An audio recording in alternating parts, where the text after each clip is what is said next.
Hey friends, welcome back to the channel. I'm Iggy and I've been covering topics like stocks, finance, CPF, and everything related to growing your wealth. The Investing Iguana is ranked 8th in the 2023 Influential Tigers by Tiger Brokers with over 768,000 reads and 53,000 likes. I've produced over 650 videos with more than 300,000 watch hours as of December 2024. I also focus on regional and world economy topics.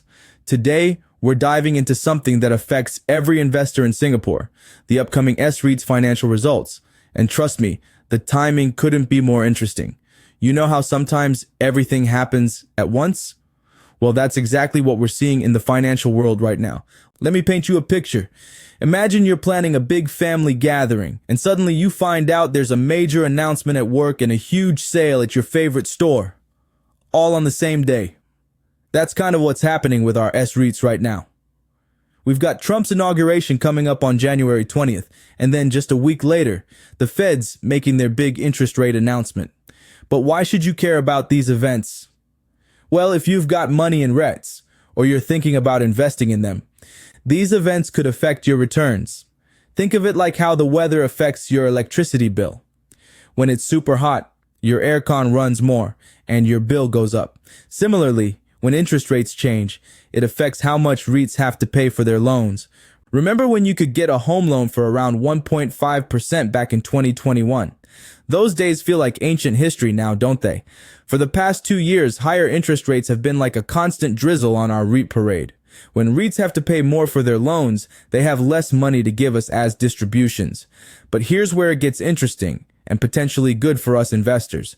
Most market experts think our S-REITs are already dealing with peak interest rates. It's like we've climbed to the top of Mount Everest, and now we're looking at the path down. This means we might see financing costs start to drop this year. Now let's talk about the Trump factor. His upcoming policies are expected to be inflationary. But what does that actually mean? Think of inflation like a balloon slowly getting bigger. As it expands, everything costs more. Trump's policies might make that balloon expand faster than expected, which could make the Fed think twice about how quickly they cut rates. For Singapore investors, this creates an interesting situation. Our S-REITs have properties not just in Singapore, but all over Asia, and sometimes even in the US. When US policies change, it's like dropping a stone in a pond. The ripples affect everyone. When these financial reports come out, there are several key things we need to look at. First, check how REITs are managing their debt. Are they refinancing at better rates? Have they found ways to reduce their borrowing costs? This is like checking if someone has managed to refinance their home loan at a better rate. Next, look at their distribution levels. Have they maintained them despite the high rates? Some REITs have actually managed to increase their distributions even in this tough environment. It's like a restaurant that keeps its prices stable even when ingredient costs go up. It shows good management. Let's make this super practical. Say you've invested $10,000 in S-REITs. A 1% change in distribution yield means $100 more or less in your pocket each year. That's why these upcoming reports matter so much. They'll give us clues about whether our REITs can maintain or even increase their distributions. For example, if a REIT shows they've successfully refinanced their loans at lower rates, that's money saved, which could go back to investors. Or if they show strong rental reversions, that's when new leases are signed at higher rates than old ones. It could offset some of the higher financing costs. Let me share the upcoming reporting schedule for our S-REITs over the next 2 months. Kicking things off, we'll see Keppel DC REIT presenting their second half and full year 2024 results on January 24th, 2025, bright and early before the market opens. Just a few days later, Keppel REIT will share their numbers after the market closes on January 27th.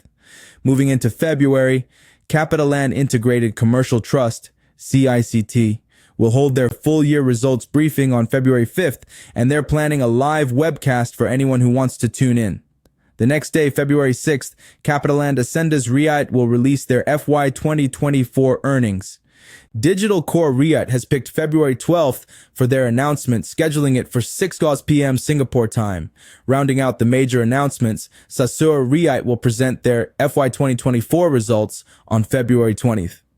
What makes this reporting season particularly exciting is that analysts are expecting some good news. They're forecasting an average DPU growth of about 2% for FY25, mainly because of the expected lower interest rates we discussed earlier. The next few weeks will be crucial for S-REIT investors. We'll be watching not just the numbers, but also the forward guidance, what management teams say about their plans for 2025. Will they be aggressive with acquisitions? Are they planning to sell any properties? How are they preparing for different interest rate scenarios? Think of it like planning a road trip. You need to know not just where you are now, but what's coming up ahead. That's what these financial reports will tell us about our S-REITs journey through 2025.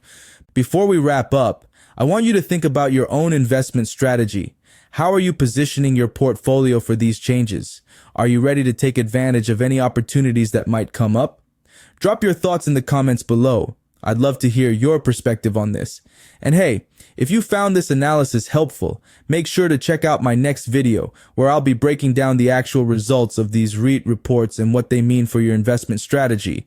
Hit that subscribe button and notification bell so you don't miss it. Stay smart, stay invested, and I'll see you in the next video.